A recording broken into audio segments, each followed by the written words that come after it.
Welcome to Retirement Answers Today. I'm your host, Jim Martin, registered financial consultant and author of Your Retirement Playbook. I run a successful financial planning and investment management firm, and I'm here to share with you what I've learned helping hundreds of families retire successfully. Retirement Answers Today is all about helping you answer the big retirement questions. If you like the show, share it with a friend, hit subscribe, and leave us a 5-star review. Are you ready? Let's do this.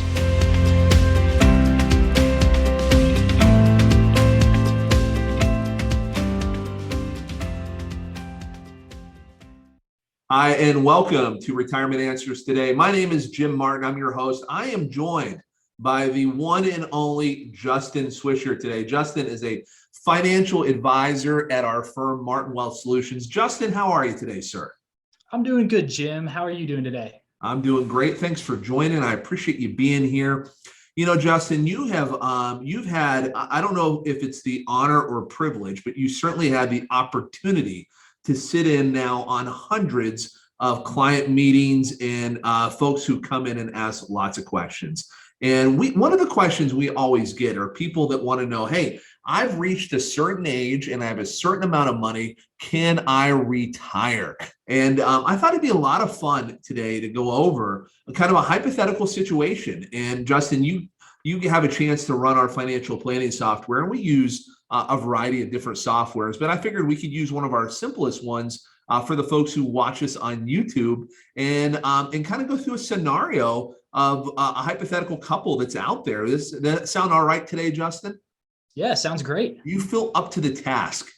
Oh, definitely up to the task. Awesome. I knew you would be. I know you are. You do a great job financial planning. And, you know, I'm going to give you kind of a scenario and a case, and I'm going to then let you drive and share the screen, and I'll kind of plug the data in. And if I'm going crazy on any of this and not using real numbers, I want you to pump the brakes and tell me, Jim, that's not reasonable. That's not what we see. But let's imagine this, Justin. Let's imagine we have a couple. Male is age 62, female is 59 and a half. And let's call these folks Roger and Suzie. So Roger is 62 and Suzie is 58 and a half. Now, Roger and Suzie actually happen to be some family members of mine. This is not their scenario. Suzie is definitely 39 years old. She never ages past that point. And I don't know how old Roger is, but we're going to use those names in case they listen. They can have a little fun with this. So Roger's age 62, Suzie's age 58. And Roger has just retired. Like, he has just turned in his keys. He's walked away from the company, and now he is transitioning to that magical stage of retirement. Suzie, well, she's still going to work until 62. So let's go ahead and plug that into some financial planning software and see how that lands. Now, Justin, as you're kind of working that up, is that a scenario we see often? Do we typically see people around 62 start thinking about retirement? Oh, definitely. That's a pretty common age for people to get to where they just don't really want to work anymore and want to see if they have enough retirement funds saved away out there to see if they can retire and live comfortably. Yeah, I think so too. I think that's sort of the, you know, that kind of late 50s to early 60s are when people really start to consider this stuff. And they really start to wonder, hey, am I on track? Can I do this? Am I in the right place to do it? So yeah, let's go ahead and start plugging this data in if that sounds okay. All right. I'm going to share my screen here. And, you know, the reason, and this can work both ways. I want to make sure when we talk about husband's older or wife is older, we're not thinking about genders per se. I mean, it doesn't really matter who the breadwinner is. It's really financial planning software is driven by the data. Would you say that's fairly correct, Justin? Oh, it's all math based. Whatever the math says is usually what's going to happen. Yeah. So, so we've got Rob and Suzie. Oh, I was using Roger. Roger, don't be offended that we've got Rob on the screen. We can fix that later. No, that's fun stuff. So we got Rob and we've got Suzie. And Rob is retired, and Suzie, she's a registered nurse. Let's put that in for Suzie. She's a registered nurse. She's 59 and a half years old, but thinks she is 39 for sure. And Rob is a fully 62 and a half, and he is just retired. Now they both get Social Security. And let's assume for the sake of this illustration that Rob is going to get Social Security. Let's just say I don't know, is $2,300 a month, does that seem like a reasonable number at 62? What do you think, Justin? Yeah, I think that's a reasonable number. It's usually in that 2,000 to 2,500 range is a lot that we see on average. Yeah, and remember, your Social Security benefits are determined based upon your top 35 years of earnings history. So, based upon your earnings history, you're going to determine how large your Social Security benefits are. And let's assume that Susie's benefit is going to be, let's say, $1,900 when she hits 62. She maybe earned a little less because she might have stayed home with her children or gotten started later in this hypothetical scenario. The other thing around Social Security is one of the decisions we have to make as financial planners is when do we turn on Social Security, and what does that look like? Justin, what's kind of been your experience? Is there an ideal time, or is it case dependent when we're thinking about when do we turn on Social Security?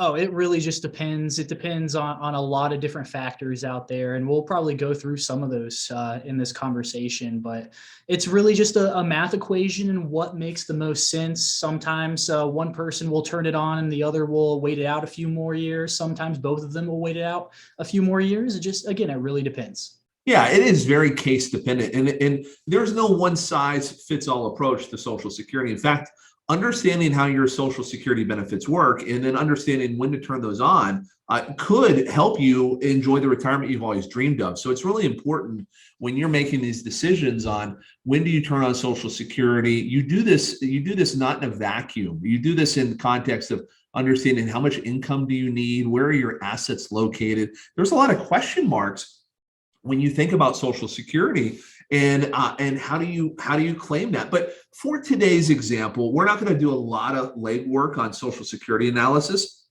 We're just going to assume that somebody is going to turn theirs on right at 62. And for Suzie, let's say Susie's making $75,000 a year, Justin. All right. I didn't mean not to add an income in there. Good math skills, buddy. Look at you just doing that math in your head to get from 6250 to 75. And look, guys, if you're listening to this podcast, I'm going to try to be very descriptive on what Justin's doing. And I'm also going to make sure you know that we're going to have this out on YouTube as well. And what we've done so far is we've assumed that Rob is retired and Suzie is continuing to work. She's making about $62.50 a month, which is $75,000 a year. We're assuming that Rob is going to turn his Social Security benefits on at 62. He's already turned his on and he's earning $2,300 a month. And then Susie's going to turn her benefits on at 62 as well when she reaches that point, because that's when she would like to retire, and she's going to earn $1,900 a month. So then the next thing we have to figure out is, do they have a pension or not? But in our hypothetical situation, they don't have a pension. We're going to leave that alone. We're just going to go over to our assets, and let's start talking about assets. And we're going to start to determine, where they're at on their thing. Now, in this hypothetical situation, Rob asked us this question, and this question is, hey, I've got $750,000 saved for retirement. I'm 62 years old. Can I retire? So for this example, let's just go ahead and give Rob a 401k of $400,000. So he was a good saver. He's amassed $400,000 in his account. He's done a great job. He and Suzie and himself each also have a Roth IRA with $25,000 in it. Because remember, when you're getting close to retirement, all that money that's in that 401k, that is money that's going to be taxable. Okay, so that's really important to understand that when you take money out of a 401k, an IRA, a 403b, if it does not have a Roth designation associated with it, you're going to pay taxes along the way. And having money in a Roth IRA, that's pretty advantageous because you do not have to pay taxes on those distributions. Now, we're also going to assume that Suzie has a 403b. And let's assume in her 403b, what are we looking for? $300,000, I think, right?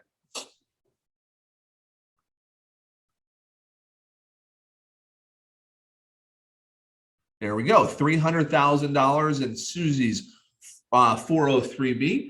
And we're going to assume that she's still working. So we're going to continue to make contributions in there. So let's just assume that in this scenario, Susie's going to be making, I don't know, what do you think a good amount of dollars per month in there would be, Justin? What do we normally see people making contributions at?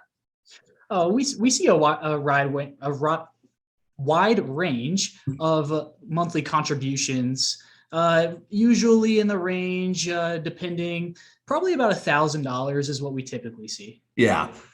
Yeah, I think the reality is people get into their mid to late 50s. They've paid off a lot of debt. The kids are out of the house. They can begin to save more money than somebody that's maybe in their 30s or 40s. So I think $1,000 a month is a fair number to put in there.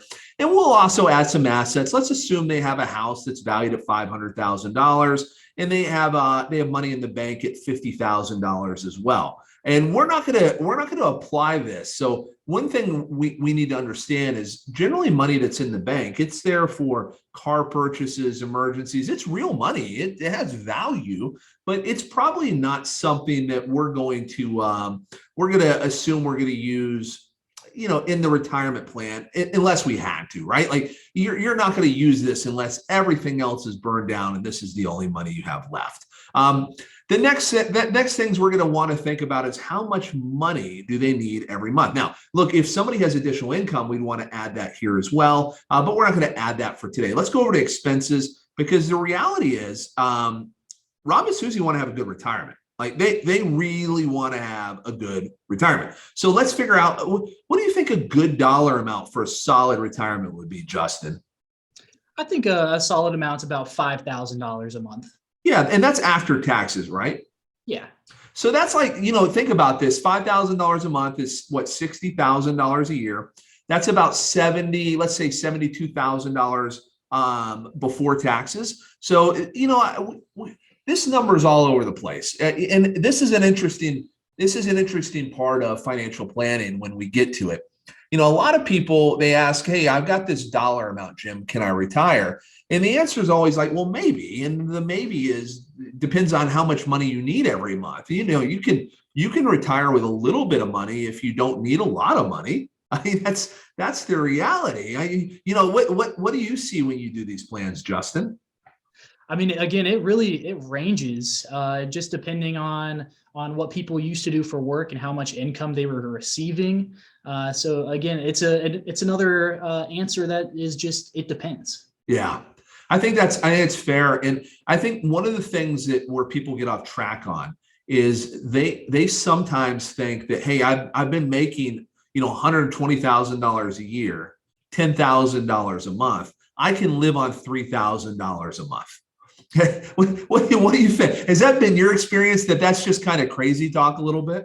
It's a little bit of a crazy talk. Most people think they can live on a lot less than what they're currently making. Some people definitely can and are able to do it, but a lot of people are really shocked at how much they're actually spending.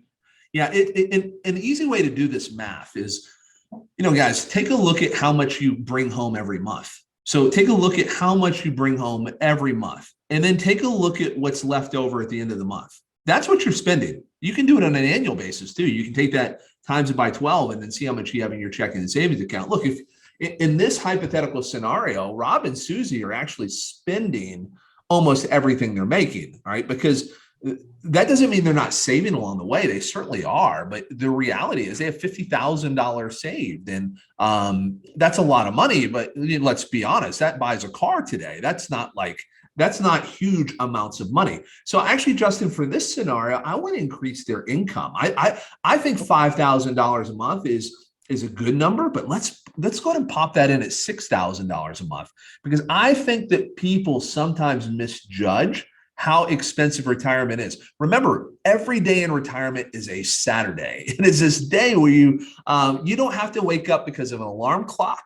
You get to do the things you want to do, where you want to do them, how you want to do them. So it's really important at this point just to really understand and make sure you have enough money.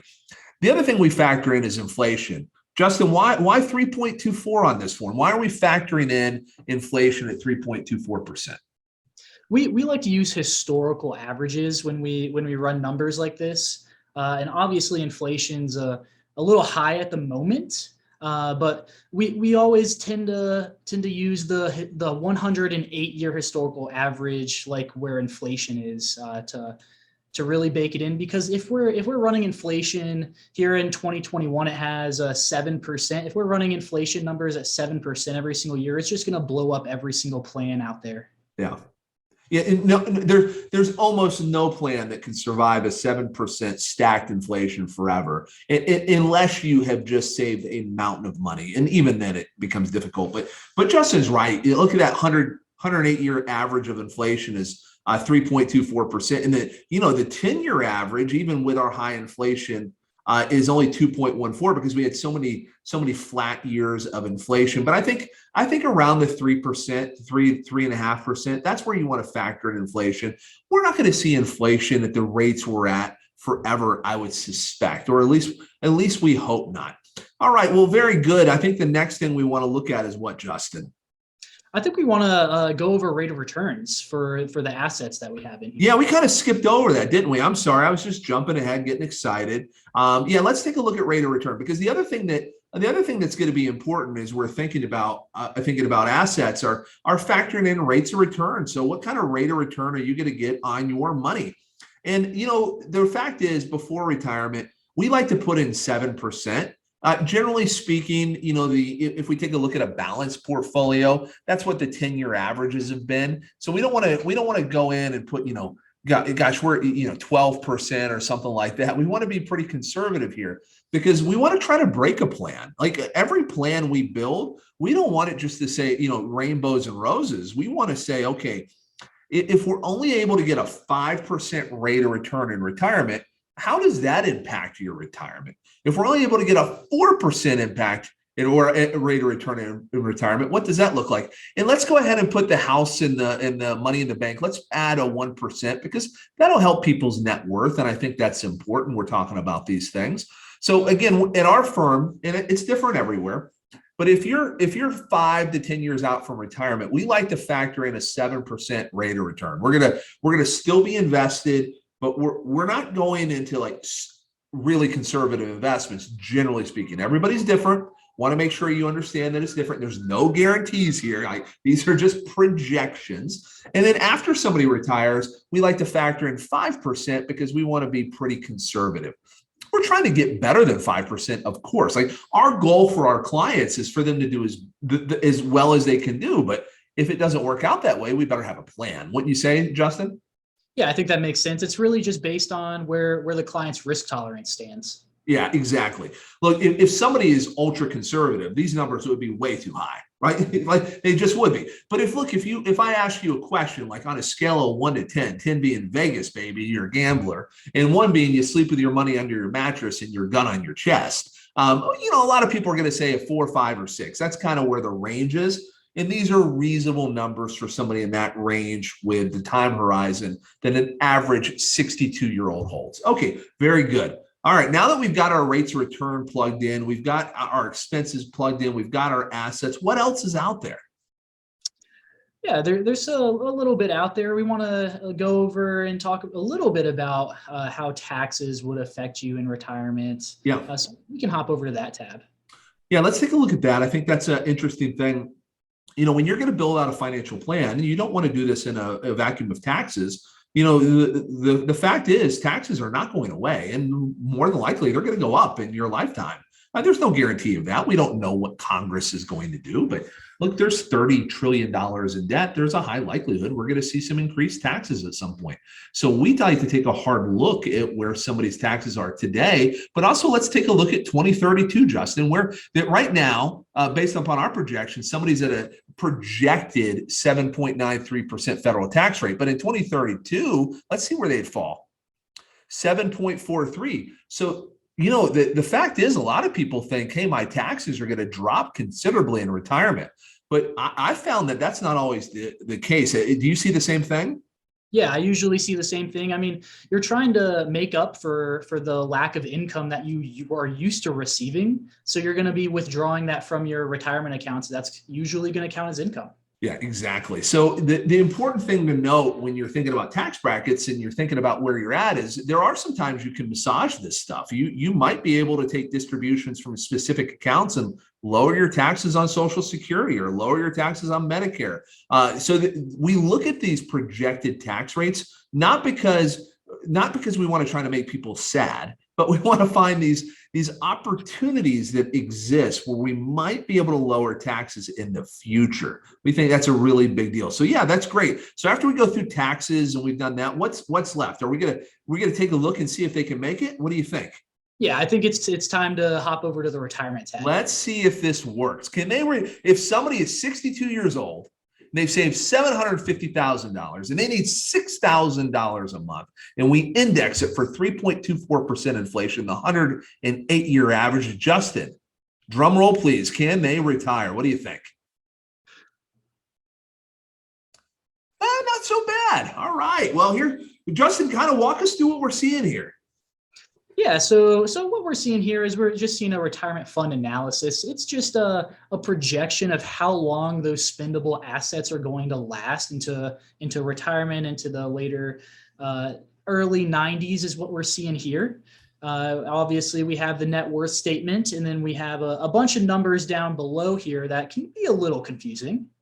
Yeah, I don't think for today's illustration, we need to go through all those. What we're seeing is that Rob and Suzie are going to run out of money. Okay. But it's in their late and early 90s. Now, most financial planning projections will say, hey, that's actually acceptable. We're getting to the end of their life expectancy. It works. I'll tell you one of my big problems with financial planning, and not every one of these, we didn't go through and do we didn't go through here and massage the expenses to really do this the right way today, just for the sake of time. But the fact is, most retirees, they're going to spend a lot of money early in retirement. In fact, we can break down retirement into 3 stages. And we can talk about the first stage of retirement is go-go years. The go-go years are when people first retire.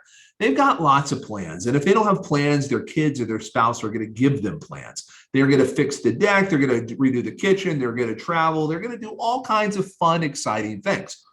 But eventually they're going to wake up and they're going to realize they have more gray hair than they thought, and they're going to feel older. And then all of a sudden our spending begins to trail down. And then it fairly flattens out for a while. And then spending can tick up at the end of retirement. That's the slow go years. So we got go, then we go to the slow go. It's the idea, like I've got a friend right now. He's flying out to Milan or somewhere in Italy right now. And, he's 71 years old, and that sounds really good to him. But when he's 81 years old, I bet he is not flying out to Milan. Like, he's probably going to slow down a little bit. He's getting this all in right now because it's the right age. And then he's going to go into the slow go years. And then, Justin, I have a 95-year-old grandfather, and, he's a great guy, but he's not, and he's active. He lives on his own. So, I mean, if we could all be 95 and where he's at, it'd be amazing. But the fact is, he doesn't travel anymore. He doesn't do a lot other than, the things around his house to keep his home up and mow the grass and, normal stuff. But he's not homebound, but he's not traveling to see kids. Everybody comes to see him because he's 95 years old. We call that the no-go years. And the fact is, spending begins to trail down over time. Now, the problem with many of our plans is we haven't accounted for that. In fact, we're using what we call a linear spending model, where we're saying, hey, you're going to need a 3.24% increase every year for the rest of your life. Now, I would say that this couple is going to be able to do what they want to do. What would you agree, Justin? Yeah, I would definitely agree with that. Yeah. What I see here is they're going to be fine. In fact, if Justin and I really climbed into the expenses and front loaded the expenses, and then 15 years from now, back down a little bit, I bet the math is going to work out well. Now, again, don't take our word for it. Run your own plan or sit down with an advisor and do this. But the fact is, Rob and Suzie will be able to retire on their plans as long as the variables that we have built in here work the way they should. Remember, financial planning is built upon variables. They're not built upon guarantees. We do not have a crystal ball. We don't know what the future is going to hold. We don't know where taxes are. We are not CPAs. We don't know what the market's going to do. We don't know a lot of things. All we know is where you're at today and project where you're at in the future. Why that's important is it's important once you build your plan, you need to update your plan. Justin, how often would you say somebody needs to update their plan? I think someone needs to update their plan at least once a year. I agree. And I think there's a lot of benefit to that when you sit down, because think about this. If we went back to this time last year, today we're recording this. If we went back 1 year ago, we had a little bit of inflation. Inflation was out there, but the world has changed in a year. Would you agree with that? Oh, it's changed drastically. Yeah, right. Like we've got a war going on in Russia. We've got gas prices at $4 or $5 a gallon. We've got inflation running high, mortgage rates going crazy. Heck, I'm trying to buy a car today. You can't buy a car anywhere. There's no cars anywhere. Like the world is in a different place. That's why it's so important when you build these plans to always update them once a year. I think that's really important. I think people should really think about that. The other thing I think that's important when you're doing financial planning is to understand it's not perfect. It's all projections. It's in a situation where we don't know. Justin, let's go ahead and take the screen share off and kind of wrap this up and give some people some final thoughts as they think about where they're at. When we're thinking about financial planning, what are some other key things people need to consider? Some other key things that people need to consider is definitely estate planning. Make sure all of their beneficiaries, wills, trusts, make sure everything's up to date.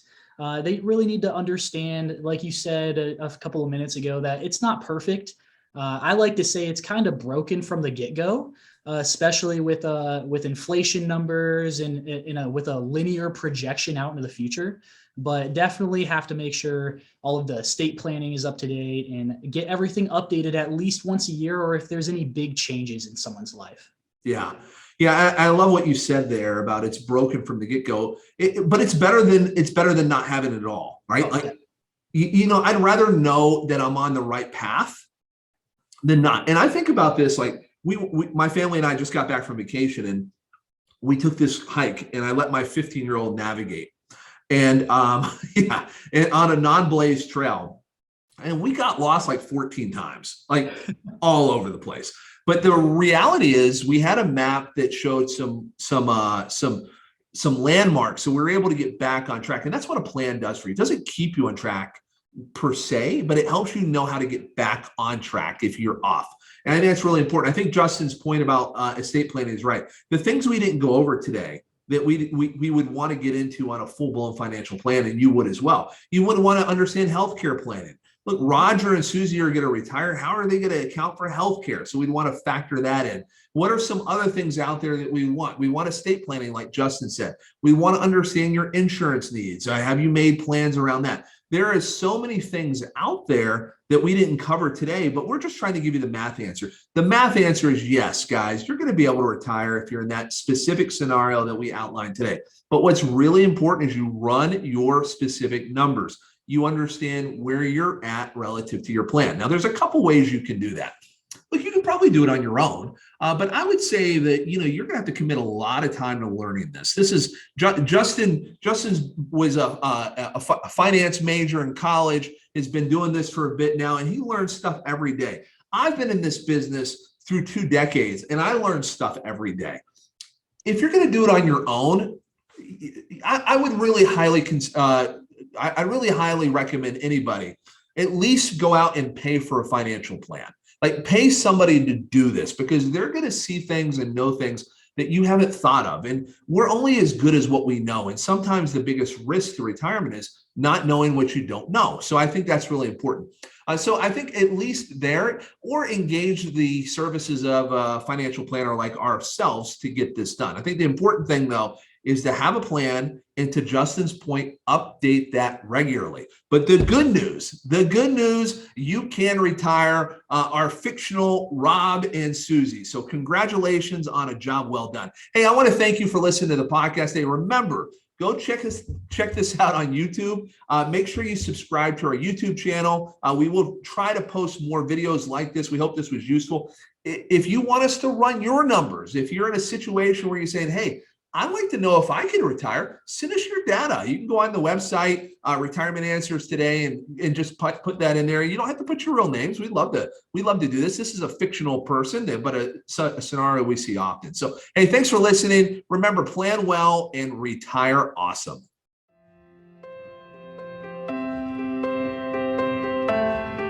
As we wrap things up today, I want to invite you to visit our website, retirementAnswersToday.com. I also need to review with you the things I have to disclose as a financial advisor offering wealth management services through my firm, Martin Wealth Solutions.